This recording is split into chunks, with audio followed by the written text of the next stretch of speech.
September 3rd, 1260, the Jezreel Valley in northern Palestine. The dust cloud appeared on the horizon just after dawn, visible for miles across the flat plain. Mamluk scouts, positioned in the hills above Ain Jalut, the spring of Goliath, watched as the Mongol army approached. These were the horsemen who had conquered everything from Korea to Hungary, who had destroyed every army that dared face them in open battle for nearly 40 years. The Mamluks, slave soldiers who had seized power in Egypt just months earlier, were about to attempt what no army had successfully done since the Mongols first erupted from the steppes: stop them. The commander of the Mongol forces, Kitbuka Noyan, was a Nestorian Christian who had served Genghis Khan's grandsons for decades. He had participated in the sack of Baghdad just 2 years earlier, watching as the Abbasid Caliphate, which had ruled the Islamic world for 500 years, was extinguished in a week of systematic slaughter. He had conquered Aleppo and Damascus, ancient cities that had survived Roman sieges and Crusader assaults, and seen them submit without meaningful resistance. His army of approximately 20,000 men represented the western edge of an empire that stretched 6,000 miles, the largest contiguous land empire in human history. Against him stood Qutuz, the Mamluk Sultan of Egypt, and his most capable general, Baybars.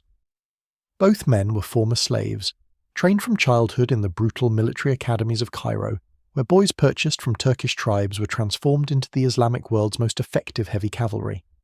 They commanded roughly 20,000 men, mostly Mamluks reinforced by Arab auxiliaries and Syrian volunteers who had fled the Mongol advance. The two armies were roughly equal in numbers, a rarity for the Mongols who typically achieved overwhelming numerical superiority through their mobilization system.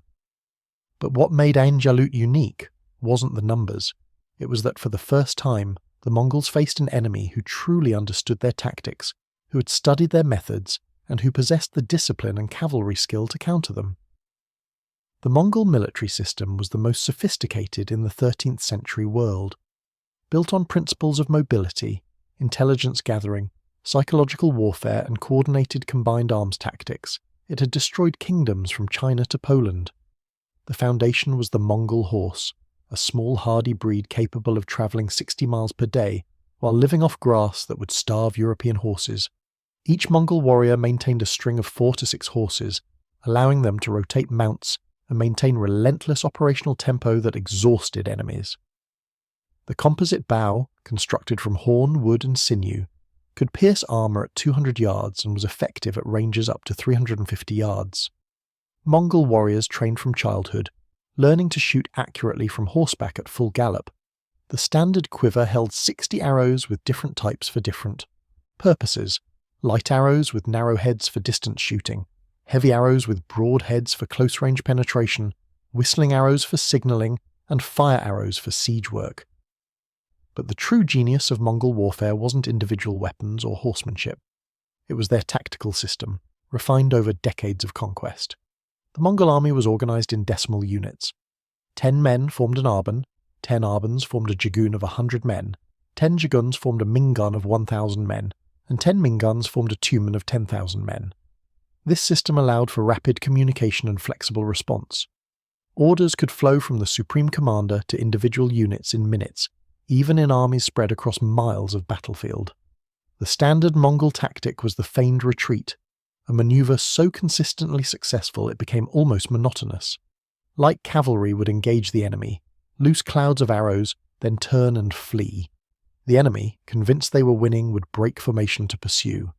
Once the enemy was disorganized and strung out, Mongol heavy cavalry would emerge from concealed positions and annihilate them.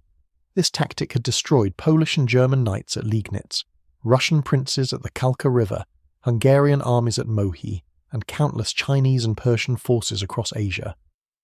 Psychological warfare was equally important. The Mongols cultivated a reputation for absolute ruthlessness.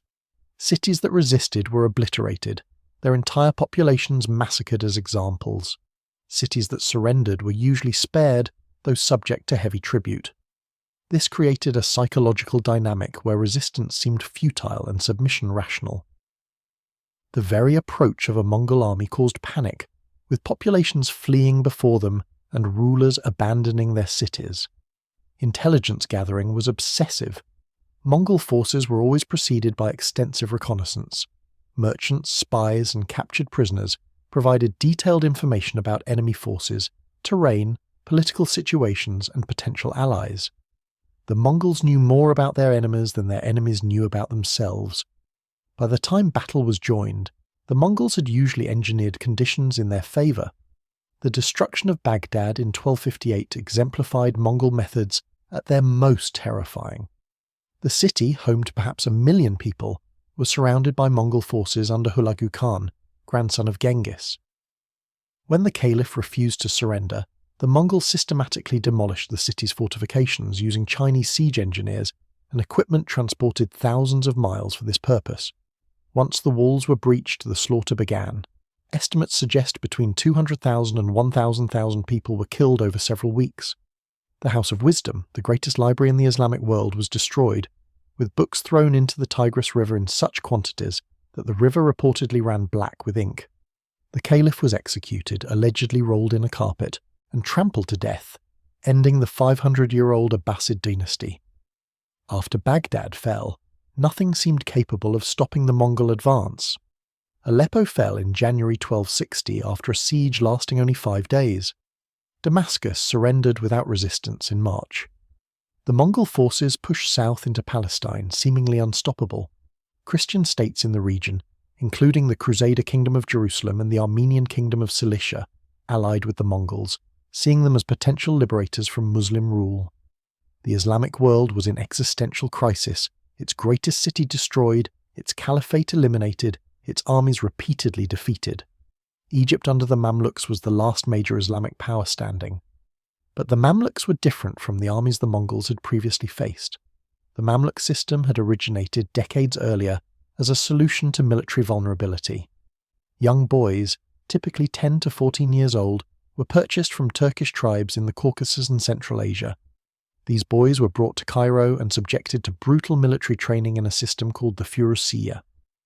They learned horsemanship until they could control their mounts with their knees, leaving both hands free for weapons. They trained with a composite bow until they could loose arrows accurately at full gallop. They practiced with lance, sword, and mace in close combat. They studied military tactics, logistics, and leadership. Crucially, they were isolated from Egyptian society, living in barracks on an island in the Nile, creating intense unit cohesion and loyalty to their military caste rather than to families or tribes. After 10 to 15 years of this training, they were freed and became full Mamluk warriors. These men were professional soldiers in a way that European knights or even Mongol warriors were not. They had no other identity, no other purpose. They were living weapons, and their entire existence centered on martial excellence. The Mamluk heavy cavalryman was among the most formidable warriors in the medieval world. Armoured in lamella or mail, wielding a composite bow nearly equal to Mongol weapons, trained to charge home with lance or fight in close quarters with sword and mace, they combined the mobility of steppe cavalry with the shock power of heavy cavalry. In 1250, these Mamluk warriors had seized power in Egypt, overthrowing the Ayyubid dynasty and establishing their own sultanate. This political instability might have seemed like weakness, but it meant that Egypt was now ruled by its military elite rather than by hereditary monarchs. The sultanate was a meritocracy of violence. The most capable warriors rose to leadership, and military effectiveness was the primary criterion for advancement. When Hulagu Khan's envoys arrived in Cairo in 1260 demanding Egypt's surrender, Sultan Qutuz executed them, a deliberate act of defiance. The envoys had carried the standard Mongol ultimatum: submit and live, or resist and be destroyed. Qutuz's response was unambiguous: Egypt would fight. But Qutuz understood he couldn't simply meet the Mongols in open battle using conventional tactics. Every army that had tried that approach had been destroyed, so he studied them. Mamluk intelligence gathered information from Syrian refugees, from merchants who had traded with Mongol-controlled territories, from the few survivors of previous battles.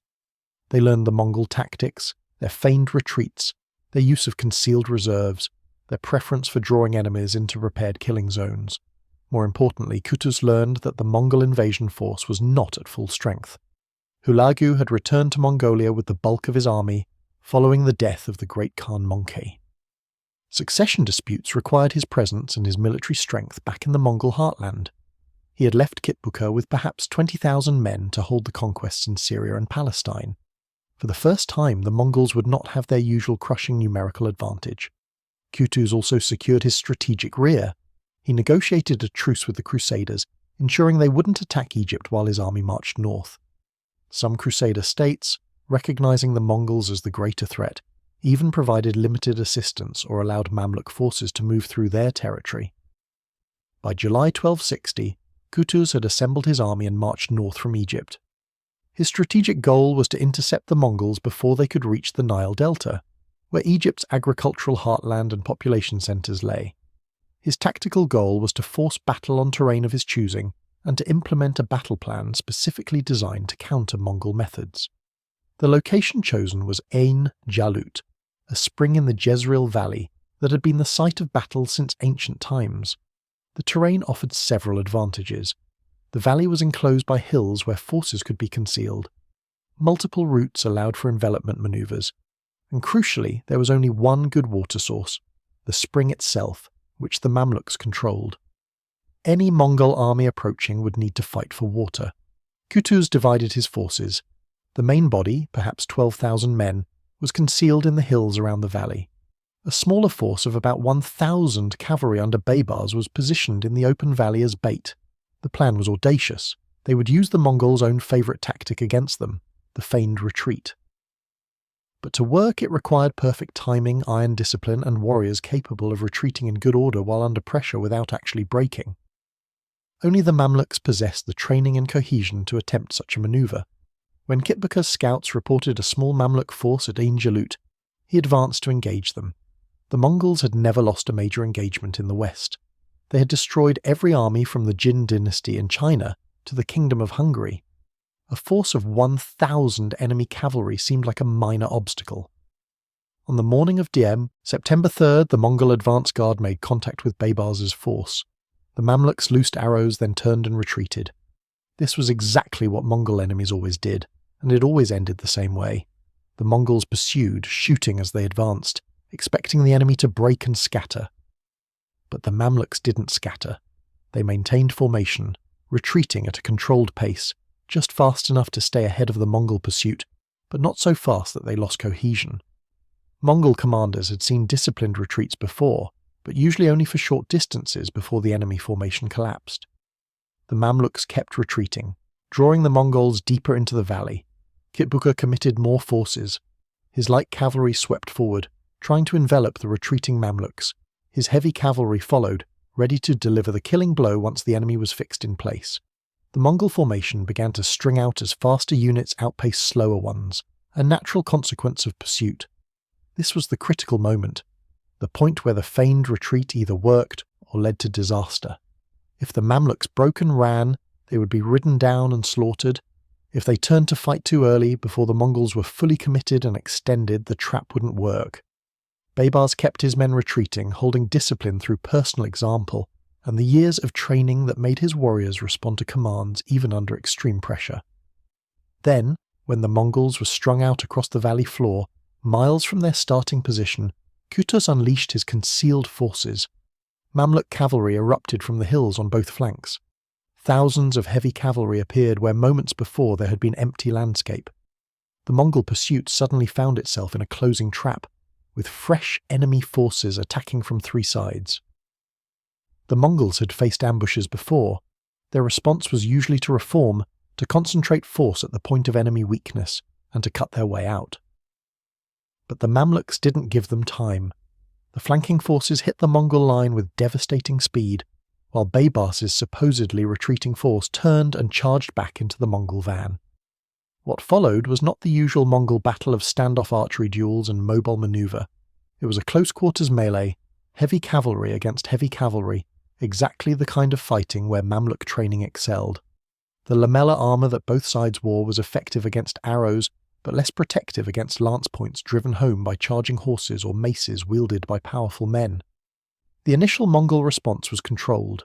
Experienced commanders tried to organise their scattered forces to create defensive formations that could hold until reinforcements arrived or darkness allowed disengagement. Kitbuka led from the front, rallying his men, demonstrating the personal courage that was expected of Mongol commanders. For hours the battle raged across the valley. Floor.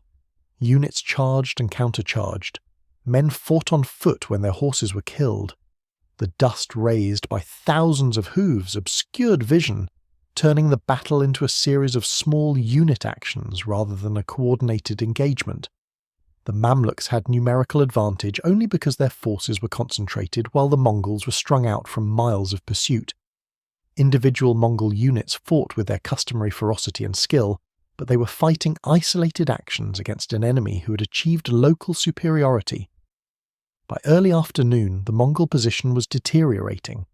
Their forces were fragmented, casualties were mounting, and critically they had lost control of the water source. In the heat of a Middle Eastern September, after hours of combat in armour, water was not a luxury but a necessity. Horses and men were suffering. Kitbuka made the decision to withdraw, to break contact and retreat north to regroup. But the Mamluks wouldn't let them go. Kutuz committed his reserves, fresh cavalry that pursued the Mongol withdrawal. What had been an organised retreat began to fragment as exhausted Mongol units found themselves under continuous pressure. Individual warriors made the choice between dying in place or fleeing. Formations that had held for hours dissolved. The withdrawal became a rout. Kitbuka and his personal guard were surrounded. The old warrior fought to the end, refusing to surrender. Contemporary sources describe him unhorsed, fighting with a mace, surrounded by dead Mamluks, until he was finally cut down. His death broke the last Mongol resistance. The surviving Mongol forces fled north. Some made it back to Syria, but many were hunted down during the pursuit. The Mongol army that had entered Palestine as conquerors left as fugitives. The casualties were catastrophic by medieval standards. Estimates suggest the Mongols lost half their force, perhaps 10,000 men. The Mamluks lost fewer, though still heavily. But numbers alone don't capture the significance of what happened at Ain Jalut. For the first time since the Mongols had emerged from the steppes nearly 40 years earlier, they had been decisively defeated in open battle by an opponent of roughly equal strength. The myth of Mongol invincibility was shattered. The psychological impact rippled across the medieval world. In Syria, cities that had submitted to Mongol rule now revolted. Damascus expelled its Mongol garrison before the survivors of Ain Jalut even reached the city. Aleppo followed. The entire Mongol position in the Levant collapsed within weeks. The western advance of the Mongol Empire, which had seemed unstoppable, had been stopped. The strategic consequences were profound. The Mongols never again seriously threatened Egypt or the core of the Arab world. The Mamluk Sultanate survived for another 250 years, eventually falling to the Ottoman Turks in 1517. The Islamic world, which had seemed on the verge of complete conquest, maintained its independence and eventually recovered its strength. But perhaps more important than the strategic outcomes was what Ain Jalut revealed about the limitations of the Mongol system. The Mongols were not, as they had seemed, invincible. They were extraordinarily effective warriors with superior tactics and organisation, but they could be beaten by an enemy who matched their mobility, understood their methods, and possessed the discipline to execute complex tactical plans under pressure. The feigned retreat, the tactic that had destroyed dozens of armies, had been used against them. The psychological warfare that had caused enemies to flee before battle had failed against warriors who were professional soldiers rather than feudal levies.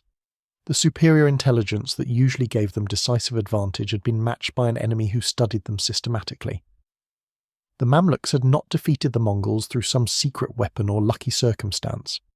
They had defeated them by being better soldiers on that specific day, on that specific terrain, in that specific tactical situation. They had trained harder, planned better, and executed more effectively. In the decades following Ain Jalut, several attempts were made by later Mongol rulers to reclaim Syria and threaten Egypt. All failed. The Mamluks had learned how to fight Mongols, and they taught those lessons to their successors. The 1281 Battle of Homs saw another Mamluk victory using similar tactics. The 1299 Battle of Wadi al-Khazanda was a rare Mongol victory, but it led nowhere strategically. By 1303, at the Battle of Marj al-Safar, the Mamluks had refined their anti-Mongol tactics to such a degree that they achieved an even more decisive victory than Ain Jalut. The captured Mongol warriors from Ain Jalut provided valuable intelligence. Under interrogation, they confirmed what the Mamluks had suspected. The Mongol military system, while extraordinarily effective, had weaknesses. It required extensive grazing land for its huge horse herds. It struggled in urban terrain where mobility was restricted. It faced challenges in hot climates where water was scarce. and critically it was vulnerable to enemies who refused to break, who could maintain formation under pressure, and who could match their tactical sophistication. The Mamluks also learned that the Mongols were not mysterious steppe sorcerers, but professional soldiers like themselves. They used superior tactics, better organisation, and psychological manipulation, but they were not superhuman. Once you understood their methods and possessed the training to counter them, they could be beaten. Qutuz did not long survive his victory. On the return journey to Egypt, he was assassinated by Baybars in a conspiracy involving several Mamluk emirs. Baybars claimed the Sultanate and ruled for 17 years as one of the most effective leaders in Mamluk history. His ruthless consolidation of power and aggressive military campaigns expanded Mamluk territory and crushed the remaining Crusader states. In a final historical irony, Baybars himself was from a Turkic tribe closely related to those that supplied warriors to the Mongol armies. He understood steppe warfare from childhood, and he used that knowledge to defend the Islamic world against his distant kinsmen. The tactics he developed at Ain Jalut became standard Mamluk doctrine for dealing with steppe cavalry. The battle itself has been somewhat obscured by time. It lacks the cultural resonance in the West of battles like Agincourt or Waterloo. There are no contemporary European chronicles describing it in detail. The primary sources are Arabic and Persian, and the site itself has no impressive monuments or preserved battlefields like Gettysburg or Waterloo. But historians of military warfare recognise Ain Jalut as a pivotal engagement. It demonstrated that the Mongol tactical system, while revolutionary, was not unbeatable. It showed that disciplined heavy cavalry, properly led and employed on favourable terrain, could defeat steppe-light cavalry. It proved that the feigned retreat, while devastatingly effective against undisciplined enemies, could be turned against its practitioners. The Mongol Empire continued for another century, but its westward expansion was finished. The Ilkhanate that ruled Persia and the Middle East became a regional power rather than an expanding empire. Eventually it converted to Islam and was absorbed into the very civilization it had nearly destroyed. The Mamluks developed a military reputation that rivaled the Mongols. Their heavy cavalry became the elite force of the medieval Middle East, regularly defeating Crusader armies, Mongol incursions, and eventually the Timurids. The training system that produced warriors capable of standing firm against Mongol charges became legendary. By the 14th century, European military theorists were studying Mamluk tactics, trying to understand how they had achieved what no European army had done, defeat the Mongols in open battle. The lessons of Ain Jalut were clear but often ignored. Superior tactics could be countered by enemies who studied them and trained specifically to counter them. Psychological warfare failed against enemies who were professional soldiers with stronger unit cohesion than fear of death. Mobility and arranged firepower were powerful, but they could be negated by disciplined heavy cavalry willing to close to melee. Intelligence and planning could be matched by enemies who were equally systematic. On September 3rd, 1260, in a dusty valley in Palestine, the Mamluk Sultanate did what the Jin dynasty, the Khwarezmian Empire, the Kievan Rus, the Kingdom of Georgia, the Kingdom of Hungary, and the Abbasid Caliphate had failed to do. They met the Mongols in battle and won decisively. The charge that had broken armies from the Pacific to the Mediterranean finally broke against warriors who would not yield. The thunder of hooves that had struck terror across a continent was answered by the crash of Mamluk cavalry who knew no fear. In the history of military warfare there are moments when established dominance is challenged and overturned. Ain Jalut was such a moment. The Mongols came to the field expecting another easy victory. They left it as refugees, their western conquests lost, their aura of invincibility shattered. The Mamluks entered the battle as desperate defenders facing the most feared army in the world. They left it as the victors who had done the impossible. The feigned retreat that had destroyed Hungarian knights and Russian princes had been turned against its masters. The composite bow that had riddled Chinese and Persian armies with arrows had met its match in warriors who were equally skilled archers. The mobility that had bewildered slower European forces had been matched by cavalry who could ride for days. The dust settled on Ain Jalut, revealing a new reality. The Mongols were not invincible. They could be studied, understood, and defeated. The empire that had seemed destined to conquer the world had reached its limit, and at that limit stood the Mamluks, slave soldiers who had become Egypt's military elite, warriors whose training and discipline had achieved what diplomacy and fortification had failed to accomplish. the spring at Ain Jalut still flows. The valley where history turned has returned to peaceful agriculture. No great monuments mark the spot where the Mongol advance was finally stopped. But in the history of warfare, in the story of how empires rise and fall, Ain Jalut stands as a testament to a fundamental truth. No military system, however effective, is unbeatable. No empire, however powerful, is unstoppable. And no army, however feared, is invincible. On September 3rd, 1260, the Mamluks proved it. The Mongol charge finally broke. The aftermath of Ain Jalut reverberated through the medieval world in ways that contemporaries only partially understood.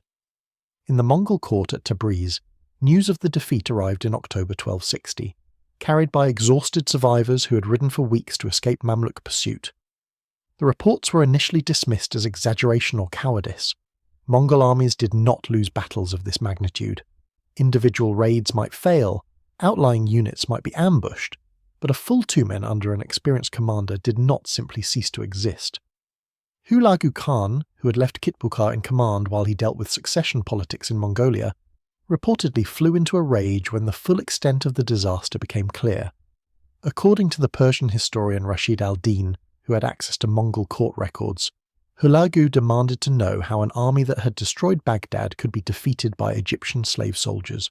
The answer, when his surviving commanders provided it, was uncomfortable. The Mamluks had fought like Mongols, using Mongol tactics, and they had fought better. The strategic situation facing Hulagu was dire. His brother Kublai was consolidating power as the new Great Khan, but rivals threatened civil war. Hulagu needed his military strength concentrated in Persia to maintain his own position as Ilkhan, ruler of the Western territories. He could not spare forces for a major campaign to reclaim Syria, while his political situation remained unstable. More fundamentally, the easy conquests were over. The enemies who remained were the ones who had proven they could fight. In Cairo, Baybars consolidated his power through a combination of military success and political ruthlessness. He had assassinated Qutuz, the man who had led the Mamluks to their greatest victory, just weeks after Ain Jalut. The official justification was that Qutuz had been planning to return to Syria rather than Egypt, essentially abandoning the Sultanate. The real reason was simpler. Baybars wanted the throne, and he had the backing of enough Mamluk emirs to seize it. The new Sultan understood that Ain Jalut was not an ending, but a beginning. The Mongols would return. They had never accepted a major defeat without attempting to reverse it. Baybars spent the next 17 years preparing for that return, transforming the Mamluk Sultanate into a military machine specifically designed to counter Mongol warfare. The training regimen for new Mamluks became even more intensive. Young boys purchased from the slave markets of the Black Sea region underwent 15 years of martial education. The emphasis on horsemanship reached levels that bordered on obsessive. A fully trained Mamluk could mount and dismount a galloping horse from either side, could shoot accurately backwards while retreating, could control his mount with his knees while wielding lance and shield, and could ride for 12 hours straight with only brief rest stops. The weapons training extended beyond individual skill to unit tactics. Mamluks practiced coordinated charges in formations of 100, 500, and 1,000 horsemen. They drilled in the feigned retreat that had proven so effective at Ain Jalut, learning to retreat in good order while maintaining the ability to turn and countercharge on command. They studied the geography of Syria and Palestine, memorizing terrain features that could be used for ambush or defensive positions. Baybars also revolutionized military communications. He established a postal system using mounted couriers that could carry messages from Damascus to Cairo in 4 days, a journey that typically took 2 weeks. This barred system used relay stations with fresh horses, allowing riders to maintain high speeds over long distances. Intelligence about Mongol movements could reach Cairo while the Mongols were still assembling their forces, giving the Mamluks crucial time to mobilize. The fortification system was completely overhauled. Baybars recognized that the Mamluks could not defend every city and town against a major Mongol invasion. Instead, he focused on creating a network of strong points that could serve as refuges for the population and bases for mobile cavalry operations. Castles in Syria were rebuilt with thicker walls, deeper ditches, and better water supplies. The Crusader fortifications that the Mamluks captured were studied intensively, their architectural features adapted for use against Mongol siege techniques. The diplomatic offensive was equally important. Baybars sent embassies to the Golden Horde, the Mongol Khanate that ruled Russia and the western steppes. The Golden Horde was increasingly hostile to the Ilkhanate over territorial disputes and religious differences. By cultivating this rivalry, Baybars ensured that Hulagu could never commit his full military strength against Egypt without worrying about attacks from the north. The Christian states that remained in the Levant faced a difficult strategic choice. The Crusader kingdom of Jerusalem, reduced to a coastal strip after decades of defeats, had initially welcomed the Mongols as potential allies against the Muslims. Some Crusader lords had even provided troops to support Mongol operations. After Ain Jalut, this alliance looked considerably less attractive. The Mongols had been defeated, while the Mamluks controlled the interior and could cut off the Crusader ports from their agricultural hinterland. Baybars exploited this situation ruthlessly. He offered truces to those Crusader states that remained neutral, while systematically destroying those that maintained Mongol alliances. The Armenian kingdom of Cilicia, which had closely allied with the Mongols, found itself subject to devastating Mamluk raids that destroyed its economic base. The Principality of Antioch, another Mongol ally, was besieged and captured in 1268 in a campaign that demonstrated the Mamluks had learned siege warfare as effectively as field combat. The 1271 Mongol invasion attempt revealed how completely the strategic situation had changed. Abaka Khan, Hulagu's son who succeeded him as Ilkhan, assembled a force estimated at 30,000 men for a campaign to reclaim Syria. This was a substantial army, larger than the force that had fought at Ain Jalut, but it was not the overwhelming horde that had conquered Baghdad. Mongol military strength was divided between maintaining control over Persia, defending against the Golden Horde, and supporting campaigns in Afghanistan. The Mamluks met this invasion with a defensive strategy based on the lessons of Ain Jalut. Rather than immediately offering battle, they conducted a scorched earth policy in northern Syria. Wells were poisoned, crops destroyed, livestock driven south. The Mongol army, dependent on foraging for supplies, found itself in an increasingly hostile environment. Mamluk cavalry harassed the Mongol flanks and supply lines, avoiding decisive engagement while inflicting steady casualties. When Abaka finally brought the Mamluks to battle near Homs in December 1271, the engagement was inconclusive. Both sides claimed victory, but the strategic outcome favoured the Mamluks. The Mongols were forced to withdraw due to supply shortages and the approach of winter. They had achieved nothing significant despite a major military effort. The conquest of Syria, which had seemed inevitable in 1260, was now impossible. The Battle of Elbistan in 1277 further demonstrated the shifting balance of power. A Mongol force invading Anatolia was ambushed by Mamluk cavalry, using terrain and timing to devastating effect. The Mongols lost thousands of men and withdrew in disorder. The tactics were pure Ain Jalut, a disciplined force using mobility and concentrated firepower to defeat an enemy that had expected an easy victory. By 1280, the strategic reality was clear to observers on both sides. The Mongol Empire had reached its western limit, not because of insurmountable geographical barriers or superior enemy forces, but because they faced an enemy who had figured out how to fight them. The Mamluks had transformed from desperate defenders to confident professionals who expected to win. The Mongol invasion of 1281 was the largest since Ain Jalut, with Abaka assembling perhaps 50,000 men, including contingents from Armenia and Georgia. The second Battle of Homs that resulted was one of the largest cavalry engagements of the medieval period, with over 100,000 horsemen engaged on a battlefield that stretched for miles. The Mamluks, under Sultan Kalawun, who had succeeded Baybars, deployed the full sophistication of their tactical system. The Mamluk army was organised in three main divisions. The right wing consisted of Syrian Mamluks, warriors who had extensive experience fighting Mongols and who knew the terrain intimately. The left wing was composed of Egyptian Mamluks, the elite troops from the Cairo barracks who represented the highest quality heavy cavalry in the Islamic world. The centre was held by the Sultan's personal guard, the royal Mamluks who had been trained at enormous expense and who represented the cutting edge of military professionalism. The Mongols attempted their traditional tactics. Light cavalry attempted to envelope the Mamluk flanks while maintaining a steady shower of arrows. Heavy cavalry prepared to exploit any weakness in the enemy formation. Contingents from subject peoples, Armenians and Georgians in this case, provided additional numbers and specialized capabilities. The composite bows sang their distinctive note as thousands of arrows darkened the sky. But the Mamluks had faced this before. Their armour, a combination of lamellar plates and mail backed by padded garments, was specifically designed to defeat arrows at long range.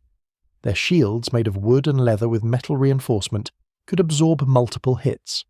Their horses were also armoured, with chanfrons protecting their heads and barding covering their bodies. This was not a light cavalry force that would scatter under arrow fire. This was heavy cavalry designed to weather the storm and close to decisive range. The Mamluk tactical response was textbook execution of doctrine developed over 20 years. The flanking divisions advanced at a controlled pace, maintaining formation and cohesion. When the Mongol light cavalry attempted to envelope them, the Mamluks didn't pursue or break formation. They maintained their advance, accepting casualties but refusing to be drawn out of position. The discipline required for this maneuver was extraordinary. Men saw their comrades falling and had to maintain their place in formation rather than charging forward in rage or fleeing in panic. When the range closed to about 200 yards, the Mamluks deployed their own archery. Mamluk composite bows were nearly equal to Mongol weapons, and the warriors wielding them had trained for years to shoot from horseback. The exchange of arrows became mutual, a deadly hail that claimed lives on both sides. But the Mamluks had a crucial advantage. They were advancing, closing the range, while the Mongols were attempting to maintain distance. Every minute brought the Mamluk heavy cavalry closer to lance range. The Mongol heavy cavalry attempted to meet the Mamluk charge, but they were outnumbered in this category. The Mongols had relied primarily on light cavalry throughout their conquests, using heavy cavalry as a supporting arm. The Mamluks were essentially all heavy cavalry, a solid mass of armoured horsemen advancing in disciplined formation. When the two forces met, the impact was tremendous. Contemporary descriptions of the melee are fragmentary and confused, as such accounts typically are. What is clear is that the fighting was savage and prolonged. Units charged and countercharged. Men fought on foot when their horses were killed. The dust raised by thousands of hooves created a fog that obscured command and control. Individual warriors found themselves in small unit actions, fighting men they could barely see in the choking dust. The critical moment came when the Mamluk centre, held in reserve, committed to the battle. Kalawun led his royal Mamluks directly at the Mongol command group, attempting to replicate the tactic that had killed Kitbuka at Ain Jalut. The Mongol commanders, recognizing the danger, attempted to withdraw their headquarters element to a safer position. But this movement, conducted in the chaos of a fully engaged battle, was misinterpreted by other Mongol units as a general retreat. The psychology of combat is fragile. Units that are holding firm can suddenly collapse if they believe they are being abandoned. When Mongol warriors saw their command group falling back, some assumed the battle was lost. Individual units began to disengage, pulling back to avoid being trapped. This movement spread through the Mongol army like a contagion. What had been an organised, if desperate, defence became a confused withdrawal. The Mamluks pursued relentlessly. This was the doctrine developed after Ain Jalut. Don't let beaten enemies escape to fight again. Chase them until they are scattered, exhausted, and demoralised. The pursuit continued through the night and into the next day. Mongol units that had maintained some cohesion were ridden down by fresh Mamluk squadrons. Stragglers were hunted by local Arab tribesmen who had long memories of Mongol atrocities. Abaka escaped with a portion of his army, but the losses were catastrophic. Estimates range from 10,000 to 20,000 Mongol dead, along with thousands captured. The Armenian and Georgian contingents were nearly wiped out, their kingdom's military strength shattered in a single afternoon. The Ilkhanat's ability to threaten Syria was broken for a generation. The 1299 invasion under Ghazan Khan represented one final attempt to reverse the verdict of Ain Jalut. Ghazan was an exceptional leader, a Mongol Khan who had converted to Islam and who understood both Mongol and Islamic military traditions. He assembled the largest force yet committed to the Western Front, possibly 60,000 men, and he planned his campaign with meticulous attention to logistics and supply. The Battle of Wadi al-Khazandar near Homs in December 1299 was a rare Mongol victory over the Mamluks. Ghazan's forces caught the Mamluk army in a tactical position where they could not fully deploy their heavy cavalry. The Mongols, fighting with better coordination than in previous campaigns, inflicted a severe defeat. Damascus fell to the Mongols for the first time since 1260. Syria seemed lost. But the occupation lasted only 4 months. Ghazan faced the same problems that had plagued every Mongol invasion since Ain Jalut. His army could not sustain itself in hostile territory. The supply lines back to Persia were too long and too vulnerable to Mamluk raiding. The local population was actively hostile, providing intelligence to the Mamluks and denying supplies to the Mongols. And the Mamluks themselves had not been destroyed, merely defeated in a single battle. When Ghazan withdrew to deal with other problems, the Mamluks immediately retook Syria. The Mongol garrisons left behind were isolated and quickly overwhelmed.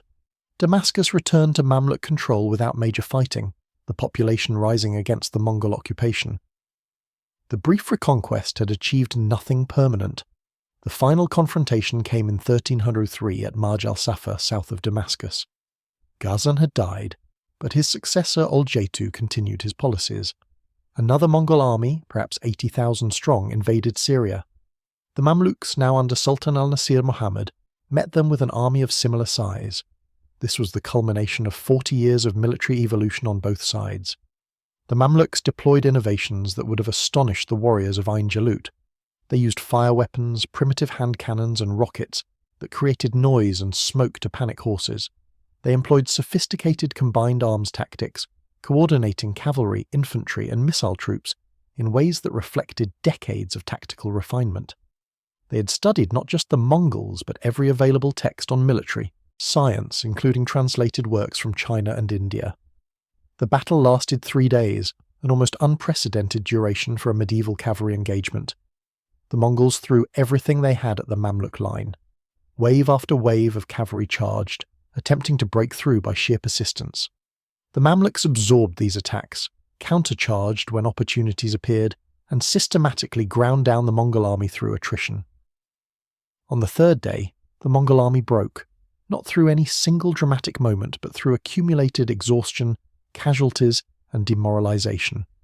Units that had fought continuously for 72 hours simply could not continue. Horses were blown, men were wounded, ammunition was exhausted. When the Mamluks launched a general advance on the morning of the 4th day, they found an enemy that could no longer resist effectively. The retreat became a rout.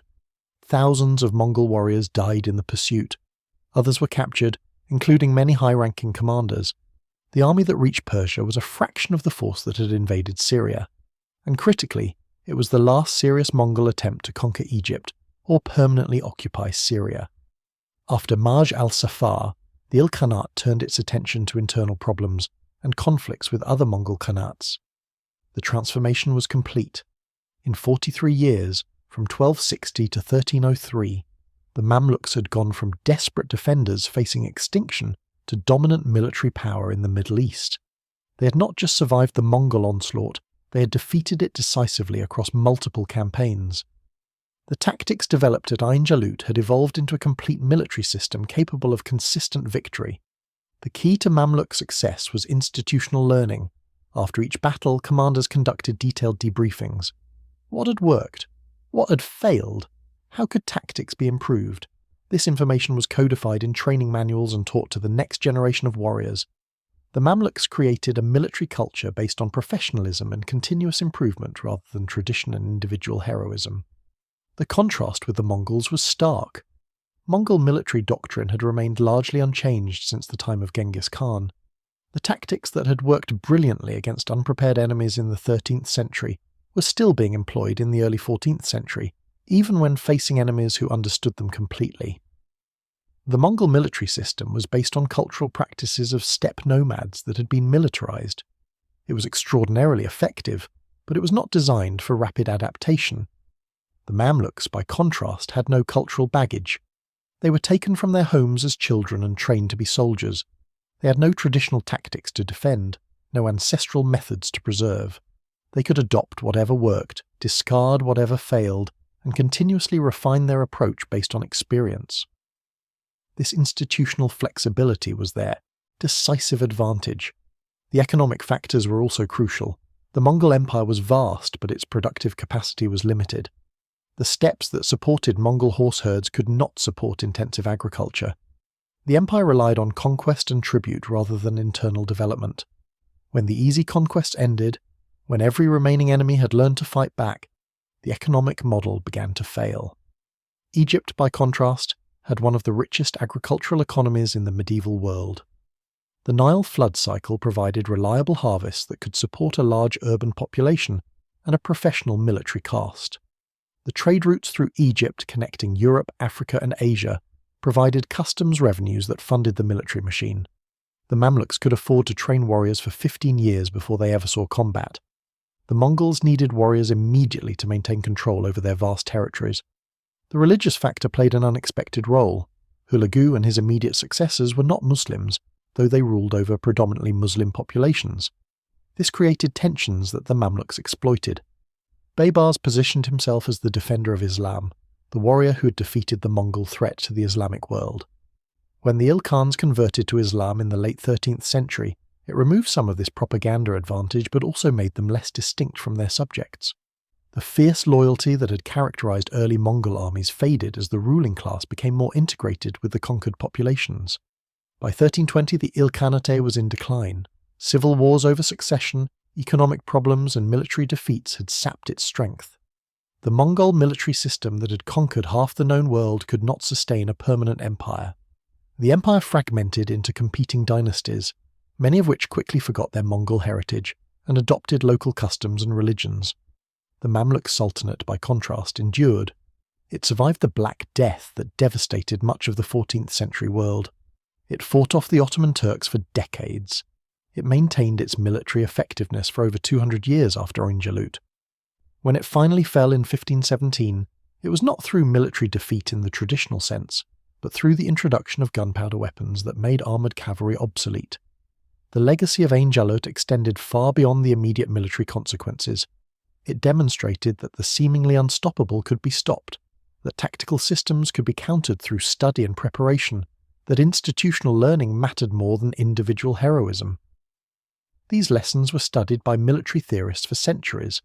European armies in the 14th and 15th centuries adopted Mamluk tactics for dealing with mobile cavalry forces.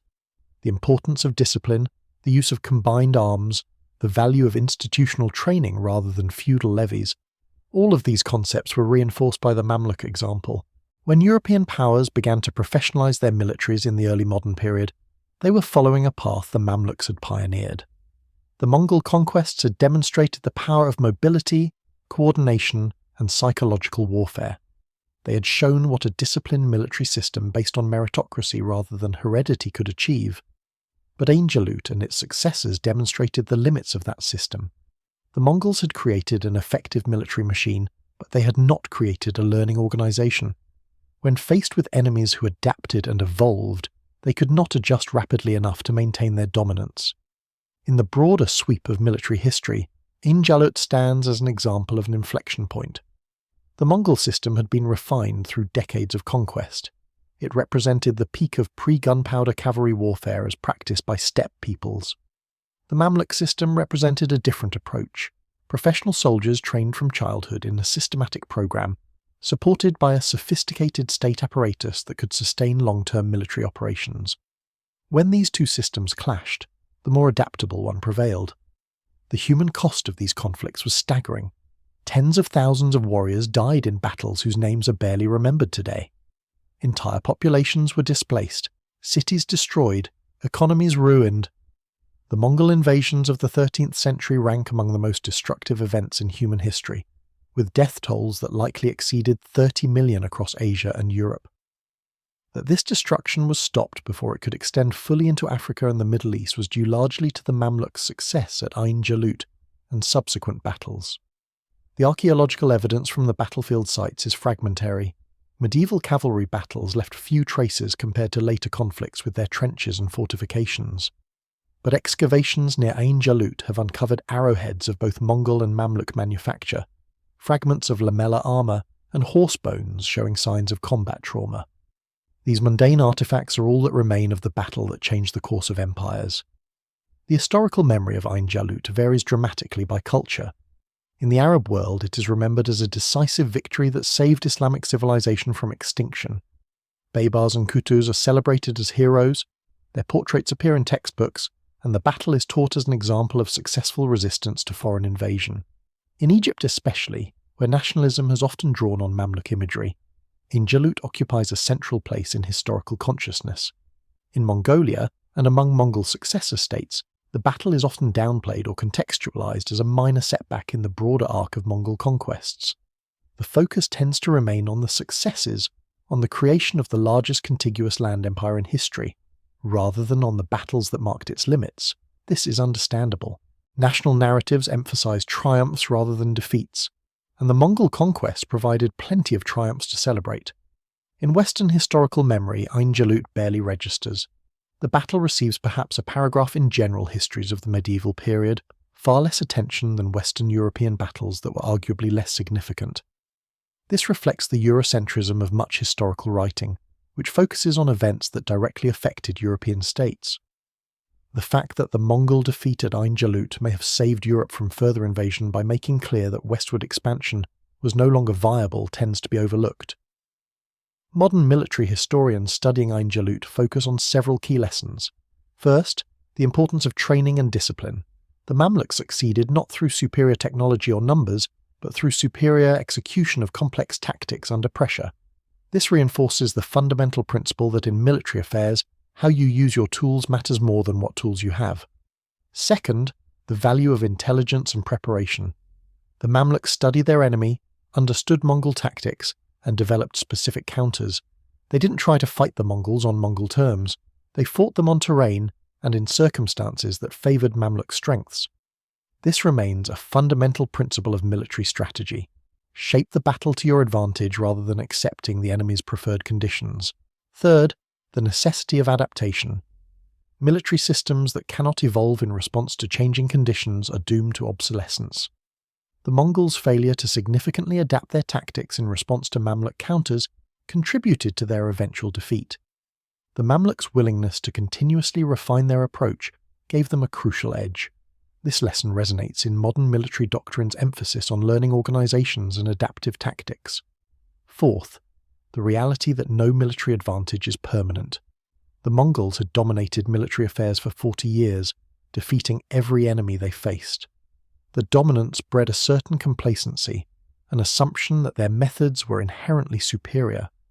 Ain Jalut shattered that assumption, demonstrating that military superiority is always conditional and temporary. Enemies learn, adapt, and find counters. The battlefield itself has changed beyond recognition. Modern agriculture has transformed the Jezreel Valley. The spring that gave Ain Jalut its name still flows, but it's now surrounded by Israeli and Palestinian settlements, farms and infrastructure. There is no monument marking where Kitbuka fell or where Baybars led his feigned retreat. The dust has long since settled, the blood long since washed away. But the consequences of what happened there continue to shape the modern world. The survival of a strong Islamic state in Egypt and Syria influenced the development of the region for centuries. The Mamluk Sultanate's success created a model of military professionalism that influenced later Islamic empires, including the Ottomans, who eventually defeated them. The techniques developed to counter Mongol cavalry influenced European military development as knowledge of these battles spread westward. In the final analysis, Ain Jalut mattered not because of what happened on September 3, 1260, but because of what didn't happen afterward. The Mongols did not conquer Egypt. They did not destroy the last major Islamic power. They did not continue westward into Africa or back into Europe through the Mediterranean. The empire that had seemed destined to encompass the entire known world reached its limit on a battlefield in Palestine. The Mamluks, slave soldiers who had seized power in a desperate moment, proved that determination, training, and tactical skill could defeat even the most feared military force of the age. They demonstrated that the arc of conquest was not inevitable, that empires could be stopped, that military systems could be countered. In doing so, they changed history. The charge that had broken armies from China to Hungary finally met warriors who would not break. The tactics that had seemed invincible were countered and defeated. The empire that had appeared unstoppable was stopped. On that September day in 1260, the world learned that even Mongols could be beaten. Everything that followed flowed from that realization. The age of unchallenged Mongol military supremacy was over. The age of adapting to and countering steppe warfare had begun, and it began at Ain Jalut, where the spring of Goliath witnessed giants fall.